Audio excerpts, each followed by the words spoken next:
Thank you very much, Mr. President, and thank you for inviting me here tonight. The last time I spoke at the Oxford Union, we won the debate. That was about the freedom of the press. The previous time, the Oxford Union showed enormous prescience when in 1994 the Labour Party was debating changing Clause 4 as the dawn of New Labour. The Oxford Union saw through it and supported the original Clause 4 by an overwhelming majority. That proves that a radical tradition is alive and well in this university. And I really don't want to upset my colleague John Redwood with his rather strange analogy of traffic lights and roundabouts. I wasn't quite sure where it was going except in a circular place.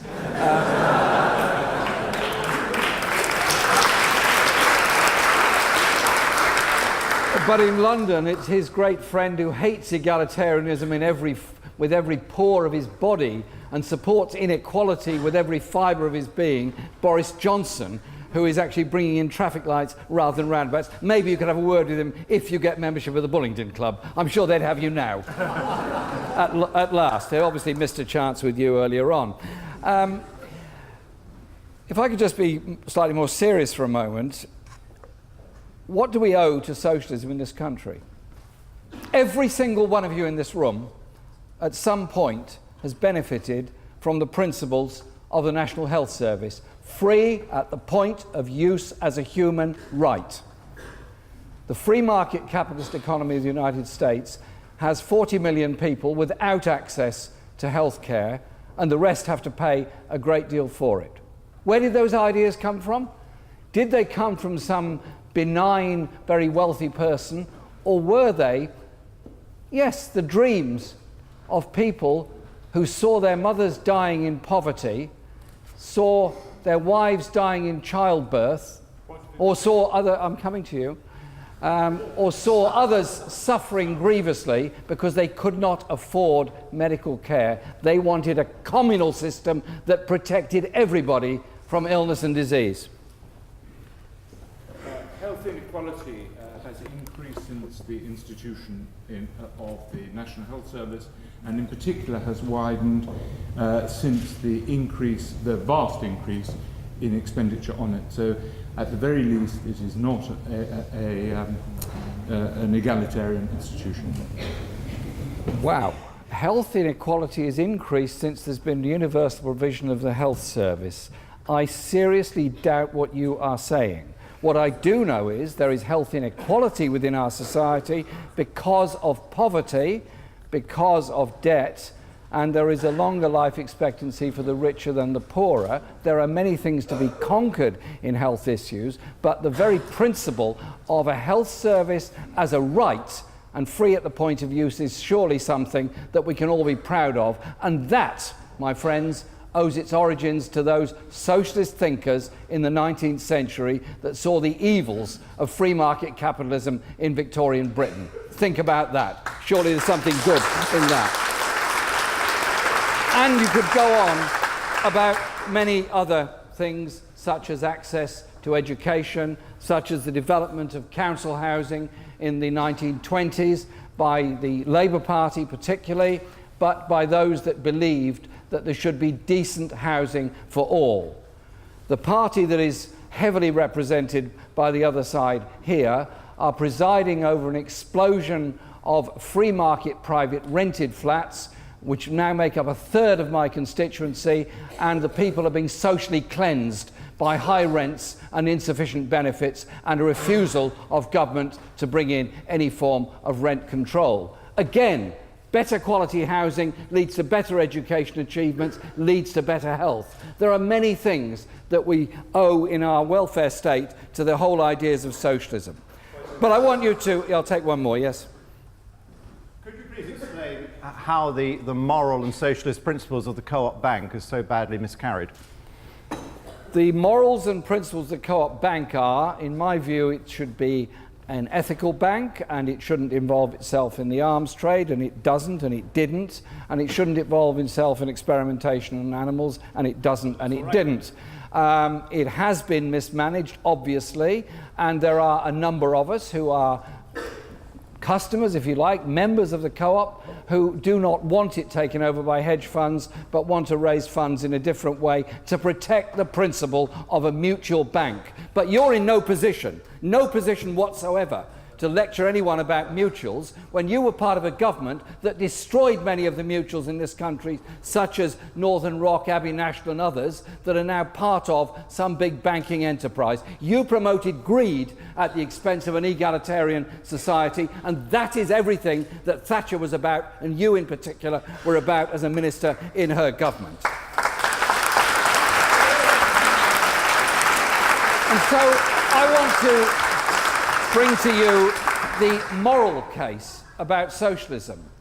Those people opposite that spoke will have you believe that somehow or other there's something normal and natural in living in a society, whereas Katie says the dog eats dog, the poorest go to hell, and the richest do well. There isn't. There isn't at all. I believe in everybody there is an ounce of socialism. In some people there's a pound. In some people there are many kilos of socialism. Socialism is surely about the kind of society you want to live in.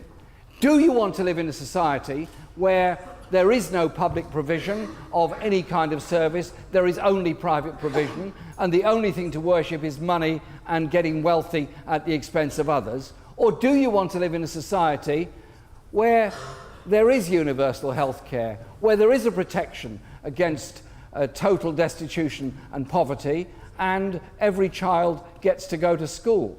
Because in many parts of the world they don't. And I want to live in a society that has that kind of collective principle about it. But I also think that we have to have a thought, which hasn't come up very much tonight, about the natural environment in which we live. We live in a free market society to some extent in Britain, to a great extent in the USA, and certainly the domination of the world's multinational companies and banks is very, very powerful indeed. Are they really caring about what happens to the environment? Are they really caring about the level of exploitation of oil and other mineral resources? Are they really caring about the damage they're doing to the environment? It's only if you live in a society and a set of principles where you take from people what they can afford in order to give that to people who need it. So in other words, from each according to their means to each according to their needs is surely a very sensible, very basic principle in life. Since you're getting so excited and so agitated, don't be so abusive. Speak quietly. That principle found its fullest expression in Eastern Europe, in the Marxist states, which taught that nature was a resource to be exploited and that resulted in the smokestack degradation which has not been likened anywhere in the capitalist world. The best thing to have happened to the environment was the fall of the Berlin Wall, so that property rights began to reverse the ecological catastrophe that Marxism had created.